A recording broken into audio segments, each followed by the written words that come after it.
Hello everyone. तो आज हम पढ़ने वाले हैं ट्रिग्नोमेट्री का एक्सरसाइज 8.1, जिसका हम क्वेश्चन नंबर 10 देखते हैं क्या है। तो क्वेश्चन नंबर 10 सॉल्व करेंगे। क्वेश्चन नंबर 10 में क्वेश्चन दिया गया है, इन ट्राइंगल PQR, एक ट्राइंगल है PQR और ये एक राइट एंगल ट्राइंगल है। ये एक राइट एंगल ट्राइंगल है क्योंकि यहाँ दिया गया है राइट एंगल एट Q पे हमारा राइट एंगल है, मतलब 90 डिग्री है। PR प्लस QR दिया गया है 25 centimetre and PQ is 5 centimetre. Determine the value of sine P, cos P and ten P। हमें वैल्यू निकालना है साइन P का, कॉस P का और टेन P का। तो अगर हमें वैल्यू निकालना होता है तो ट्राइंगल का 3 साइड्स पता होना ज़रूरी होता है। एक साइड तो दिया गया है हमारा PQ, तो पहले गिवन क्या है पहले हम उसे लिख लेंगे। क्वेश्चन में जो दिया गया है PR plus QR is equals to 25, तो इसको लिख लेंगे PR plus QR is equals to 25 centimetre और PQ दिया गया है हमें 5 सेंटीमीटर। तो अगर हम R को थीटा ले लें, R को हम थीटा मान लें, तो 90 डिग्री का ऑपोजिट साइड हमारा हाइपोटेन्यूस होता है, थीटा का ऑपोजिट साइड हमारा परपेंडिकुलर होता है और जो थीटा के सामने वाला साइड होता है, अगर ये हाइपोटेन्यूस हो गया तो ये बेस हो जाएगा। तो ये हो गया। PQ हमें पता है, हमें QR और PR निकालना है, तो हम पाइथागोरस थ्योरम लगाएंगे। By using Pythagoras theorem,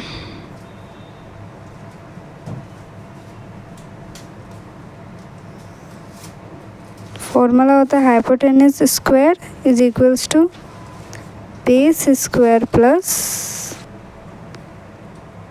perpendicular square. Hypotenuse square, hypotenuse क्या है हमारा PR है, तो यहाँ पे हम लिख लेंगे PR होल स्क्वायर। बेस क्या है हमारा, बेस हमारा है QR स्क्वायर प्लस और परपेंडिकुलर हमारा है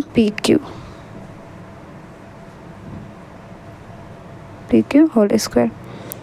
तो PR तो एज इट इज़ रहेगा PR होल स्क्वायर।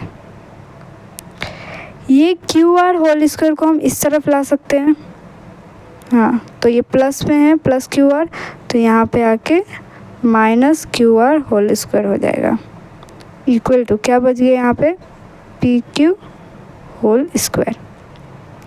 अब हमने इसको यहाँ पे क्यों लाया, क्योंकि हमें PQ का वैल्यू पता है, हमें सिर्फ एक ही वैल्यू पता है, तो हमने बाकी सबको एक साइड लेके आ गए हम। तो PR square minus QR square, अगर आपको एक फॉर्मूला पता हो तो हमें ये पता है कि A square minus B square का फॉर्मूला क्या होता है, हमें पता है A plus B into A minus B, ये पता है, ये एक फॉर्मूला है। A square minus B square का फॉर्मूला होता है A plus B into A minus B. ये इसी फॉर्मेट में है क्या, PR square minus QR square. अगर PR को हम A समझ ले, इसको अगर हम A मान ले और QR को B मान ले, तो A square minus B square के फॉर्मेट में आ गया। तो क्या हम इसको इस फॉर्मेट में लिख सकते हैं, PR whole square minus QR whole square को हम लिख सकते हैं PR प्लस QR, मतलब A plus B into PR minus QR, इस फॉर्मेट में लिख सकते हैं हम। तो बस इसी जो लाइन है, इस लाइन पे हम इसको लिख देंगे, जो फॉर्मूला है हमारा, जो फॉर्मूला से निकला है। तो क्या निकला है, P R plus Q R into P R minus Q R is equals to P Q whole square लिखा है। पी क्यू का वैल्यू क्या हमें दिया गया है क्वेश्चन में, हाँ कितना है 5 सेंटीमीटर, तो 5 का होल स्क्वायर हम यहाँ पे लिख लेंगे। अब क्या हमें P R plus Q are दिया गया था क्वेश्चन में, हमने लिखा भी था गिवन में P R plus Q are कितना था 25, तो यहाँ पे हम लिख लेंगे 25 हो गया और ये हो जाएगा P R minus Q are. 5 का स्क्वायर कितना होता है, 5 इंटू 5 होता है हमारा 25। नाउ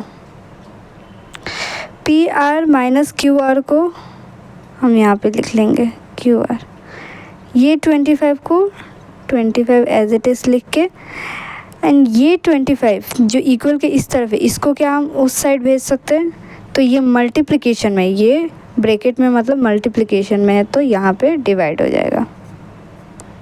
सो ये 1 टाइम में कट के 1 आ जाएगा। ना P R minus Q R is equals to 1, तो ये हमारा एक इक्वेशन हो गया, इक्वेशन नंबर 1, और इसको हमने मान लिया इक्वेशन नंबर 2। अब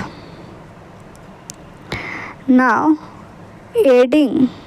ऐड कर देंगे, एडिंग इक्वेशन 1 एंड 2 दोनों को हम ऐड कर देंगे। इक्वेशन 1 क्या है, P R plus Q R is equals to 25, P R plus Q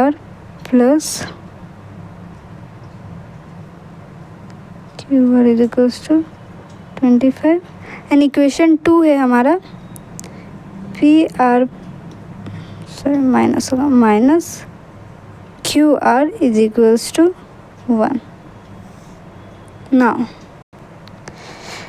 P R plus P R मतलब 1 P R plus 1 P R is equals to 2 P R, plus minus cut जाएगा तो ये value ही 0 हो गया, is equals to 25, ये हम plus कर रहे हैं, 25 प्लस 1 26,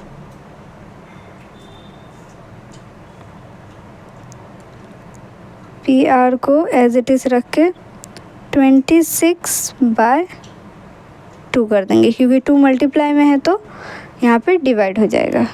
ये कट गया कितने टाइम में, 13 टाइम में, 13 2 जा 26 होता है। सो पी आर का वैल्यू आ गया 13, पी आर का वैल्यू आ गया 13। तो अब हमें निकालना है क्यू आर फाइंड करना है अब हमें। तो एक जो हमें क्वेश्चन में दिया गया था P R plus Q are, जो हमारा फर्स्ट इक्वेशन था 25, उसको हम लिख लेंगे, और इसमें क्योंकि अब हमें पी आर का वैल्यू पता है तो हम पी आर का वैल्यू पुट कर देंगे, तो पी आर 13 हो जाएगा plus Q R is equals to 25। Q R निकालना है तो क्यू आर को एक साइड रख के 25 और 13 को इस साइड लेके आ जाएंगे, तो प्लस 13 है तो यहाँ पे हो जाएगा minus 13। Q R is equals to ये हो जाएगा हमारा 12, 25 माइनस 13 होता है 12, तो क्यू आर हो जाएगा 12 सेंटीमीटर। तो हमारा क्या तीनों साइड्स निकल गया, क्या था ये राइट एंगल ट्रायंगल था, क्यू पे राइट एंगल था, यहाँ पे पी था, यहाँ पे आर था, तो पी आर तो हमारा 13 सेंटीमीटर निकल गया है, क्यू आर हमारा 12 सेंटीमीटर निकल गया है, और पी क्यू हमें क्वेश्चन में दिया गया था 5 सेंटीमीटर। तो तीनों साइड निकल गया। अब हमें फाइंड क्या करना था, फाइंड करना था sine P cos P and tan P. तो थीटा क्या था हमारा, थीटा हमारा हो जाएगा पी, क्यों, क्योंकि हमें एंगल पी पर ही साइन कॉस और टेन फाइंड करना है। तो साइन का फॉर्मूला, जस्ट फॉर्मूला पुट करेंगे और वैल्यू पुट करेंगे। साइन होता है perpendicular by hypotenuse. So perpendicular क्या होगा, थीटा अगर ये तो उसका ऑपोजिट साइड मतलब 12 सेंटीमीटर होगा हमारा परपेंडिकुलर, और हाइपोटेन्यूस क्या होगा 90 डिग्री का ऑपोजिट साइड, तो ये 13। कॉस पी के लिए कॉस पी का फॉर्मूला होता है बेस बाय हाइपोटेन्यूस। बेस क्या हो जाएगा इसके लिए, अगर ये परपेंडिकुलर है, ये परपेंडिकुलर है तो ये बेस है हमारा और ये हमारा है हाइपोटेन्यूस, तो बेस हो जाएगा 5 और हाइपोटेन्यूस क्या हो जाएगा 13। तो यहाँ पे हम लिख देंगे 13। अब last 10p perpendicular by base होता है फॉर्मूला। परपेंडिकुलर क्या है इसके लिए 12, क्योंकि ये p है तो थीटा के लिए परपेंडिकुलर 12 होगा। 12 बाय बेस क्या हो जाएगा 5। तो ये हमारा तीनों का वैल्यू आ गया। तो ये हमारा क्वेश्चन नंबर 10 हो गया। अब हम मूव करते हैं क्वेश्चन नंबर 11 की तरफ। तो क्वेश्चन नंबर 11 क्या है, ये हमारा ट्रू या फॉल्स है। ट्रू या फॉल्स हमें बताना है क्वेश्चन पढ़ के, ट्रू है या फॉल्स है। रोमन नंबर 1 क्या है question, the value of 10a is always less than p। तो इसमें बोला है कि जो 10a का वैल्यू निकलता है हर बार वो हमेशा लेस देन 1 होता है। तो देखते हैं लेस देन 1 होता है कि नहीं। सबसे पहले 10a का फॉर्मूला मतलब 10 थीटा का फॉर्मूला होता है परपेंडिकुलर बाय बेस। और इन राइट एंगल ट्राइंगल में अगर परपेंडिकुलर देखा जाए ए बी सी, हमने एक राइट एंगल ट्राइंगल ले लिया, तो in right angle triangle the opposite side can be larger than adjacent side. Adjacent side क्या होता था बेस, ऑपोजिट साइड क्या होता था परपेंडिकुलर। ये हाइपोटेन्यूस होता है अगर इसको थीटा माना तो, और ये बेस होता है। तो परपेंडिकुलर बेस से बड़ा हो सकता है, ऐसा कोई ज़रूरी नहीं है कि परपेंडिकुलर हमेशा छोटा ही होगा। क्योंकि मान लीजिए हमने परपेंडिकुलर को हमने 4 ले लिया, बेस को हमने 3 ले लिया, तो हाइपोटेन्यूस अगर हम पाइथागोरस निकालेंगे तो h square is equals to base square plus perpendicular square. Hypotenuse अगर निकालना है, बेस 3 है, 3 का स्क्वायर प्लस परपेंडिकुलर 4 है तो 4 का square. h square is equal to 3 का स्क्वायर 9 प्लस 4 का square 16। h square is equals to 25।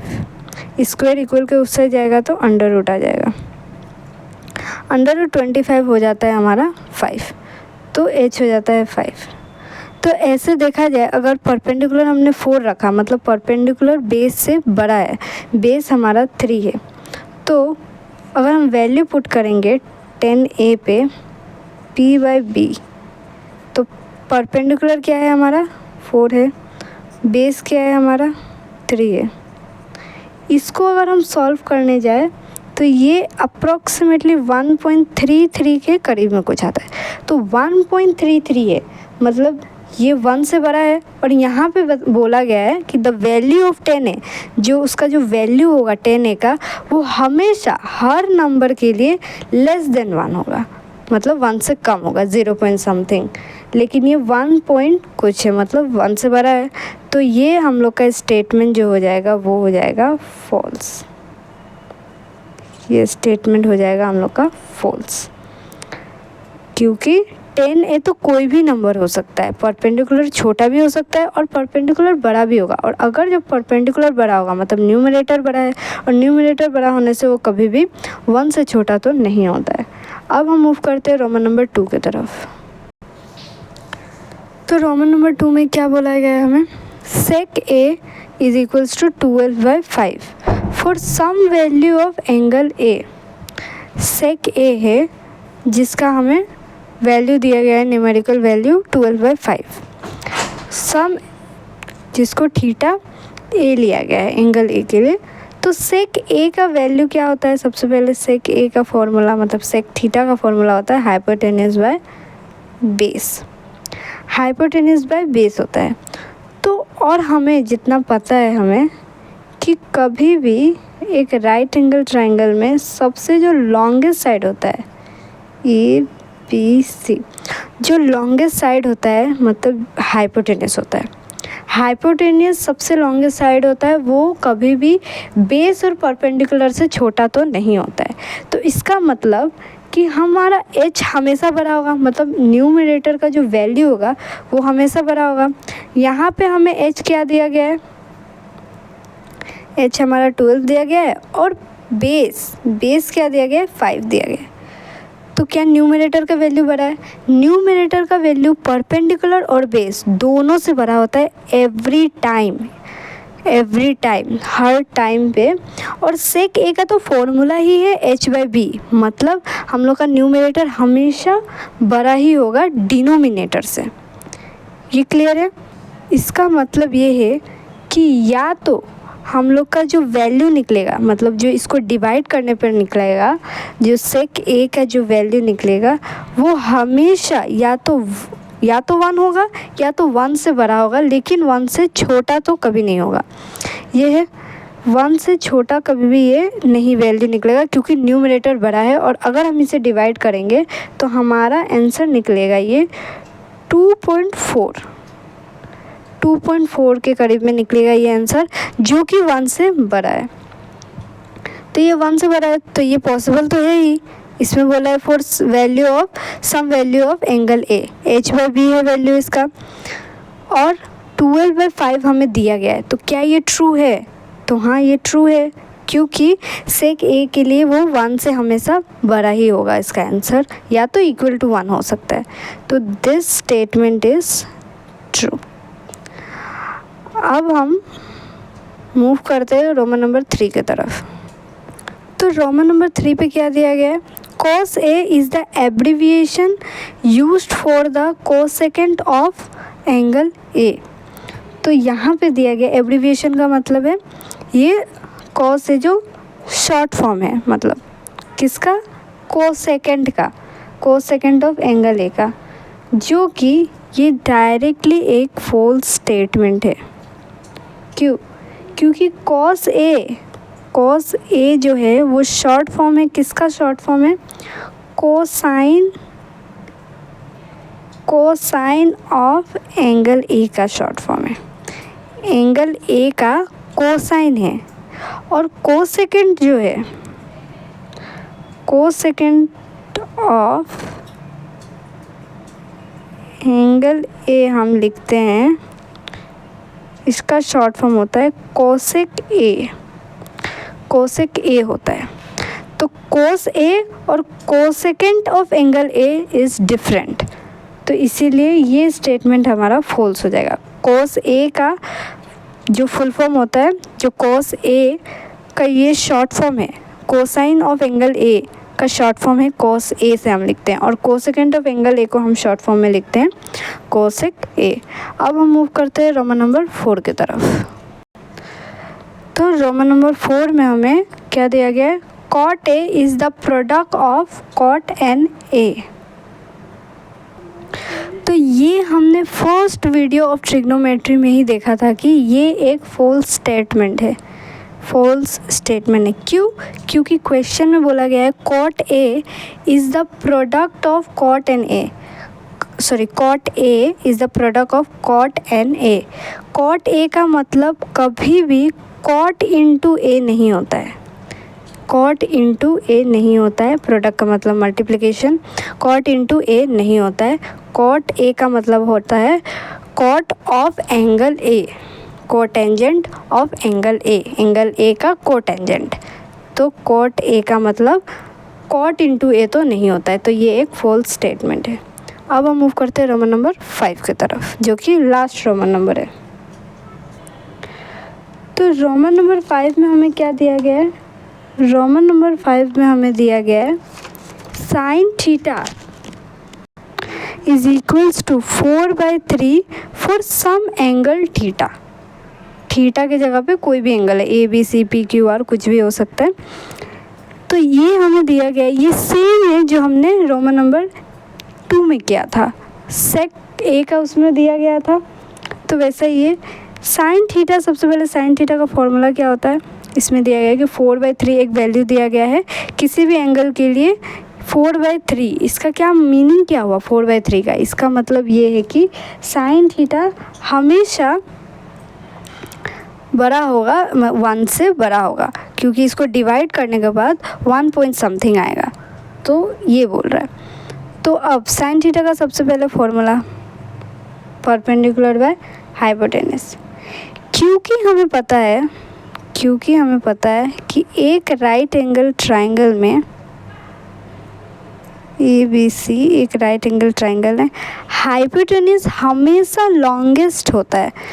तो परपेंडिकुलर से हमेशा लॉन्गेस्ट हाइपोटेनस होगा। इसका मतलब जो साइन थीटा का वैल्यू आएगा वो हमेशा लेस देन और इक्वल टू 1 आएगा हमेशा, क्योंकि अगर हम इसको डिवाइड करेंगे तो चाहे कुछ भी हो परपेंडिकुलर हमारा हमेशा छोटा ही होगा हाइपोटेनस से। कुछ भी हो, या तो हाइपोटेनस 5 हो सकता है तो परपेंडिकुलर 3 हो सकता है, या तो 4 हो सकता है। और इसको डिवाइड करने के बाद हमेशा 0 पॉइंट समथिंग ही आएगा, ये 0.6 आ जाएगा।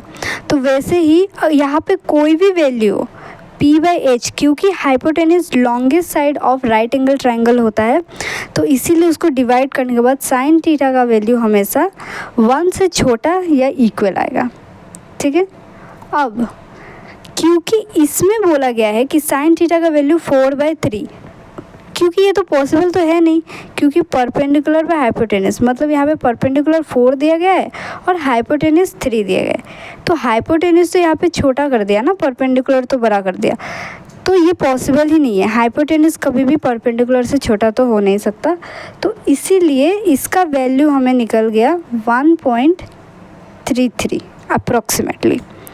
तो ये वैल्यू निकल गया जो कि इस स्टेटमेंट को सेटिस्फाई नहीं कर रहा है, साइन थीटा जो कि लेस देन 1 या इक्वल टू 1 होगा। तो इसीलिए ये स्टेटमेंट जो दिया गया है 4/3 ये एक फॉल्स स्टेटमेंट है, ये एक फॉल्स स्टेटमेंट है। तो यही था इसका स्टेटमेंट का जो आंसर होगा वो फॉल्स होगा। तो hope you like this video, and if you like this video please like, share and subscribe. Thank you.